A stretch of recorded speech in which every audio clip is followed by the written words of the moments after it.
நீங்கள் நான் ஏற்கனவே அதான் சொன்னேன், கருணாநிதி மட்டும்தான் ஜெயிக்கிறார். அந்த அளவுக்கு டிஎம்கே துடை தெரியப்படுகிறது. அப்போ ஏடிஎம்கேயோட கூட்டணியில் இருக்கிற கட்சியோட எண்ணிக்கையை வச்சா மக்கள் முடிவு பண்ணாங்க, இல்லை இந்த தீய சர்க்காரை தூக்கி எறியணும். அதே மாதிரி தான் இப்போ இந்த 55 மாதத்தில் 6700 கொலைகள் நடந்தது. பெண்கள் வன்கொடுமைகள் அது மட்டும் இல்லை, ஒரு வன்கொடுமை. இப்போ நேற்று கூட ஒரு ஸ்கூலில் 5 பேர், திருவண்ணாமலை மாவட்டம், ஐ டோன்ட் ரிமெம்பர் எக்ஸாக்ட்லி, நடந்தது. இது எல்லாத்துக்கும் பின்னணி என்னவா இருக்குது? போதை. நீங்கள் ஒரு முறை போதை ஒழிப்பு மாநாடு சங்கரங்கோவிலில் நடக்குது. மேதகு ஆளுநர் அவர்கள் அதில் பேசும்பொழுது ஆளுநரே கேட்குறாரு, அதுக்கு இன்னும் முதலமைச்சர் பதில் சொல்லலை.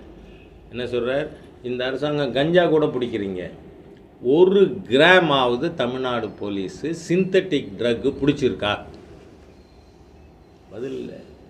ஏன்னா பிடிக்கலை. அதனால் மிக மோசமான ஆட்சிங்கிறதுனால there is heavy anti incumbency. அப்படி இருக்கச்ச அதுக்கு ஆல்டர்னேட் ஆட்சி யாரால் அமைக்க முடியும்? முன்னாள் முதலமைச்சர் மரியாதைக்குரிய திரு எடப்பாடியார் தான். அதனால் இந்த கூட்டணிக்கு தலைவராக அவரை மத்திய பாஜக தலைமையும் ஏற்று இருக்கிறது. அதனால் அந்த மாற்றம் வரும்.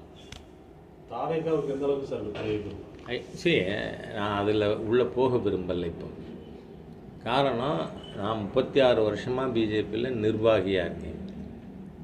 எந்த கூட்டணி குறித்தும் அகில இந்திய தலைமை அறிவிக்கின்ற வரை அது பற்றி கருத்து சொல்ல மாட்டேன், சொன்னதில்லை. அதனால் let party high command decide. Thank you.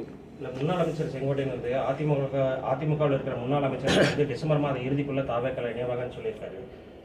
அவரவருடைய விஷயம் என்ன? செங்கோட்டையன் அவர்களுக்கு அவர் மனசில் இருக்கிறது, அதுக்கு பேர் ஆங்கிலத்தில் விஷஃபுல் திங்கிங் அப்படின்னு சொல்லுவாங்க. அதுக்கெல்லாம் நாம் பதில் சொல்ல முடியுமா? It is his wish.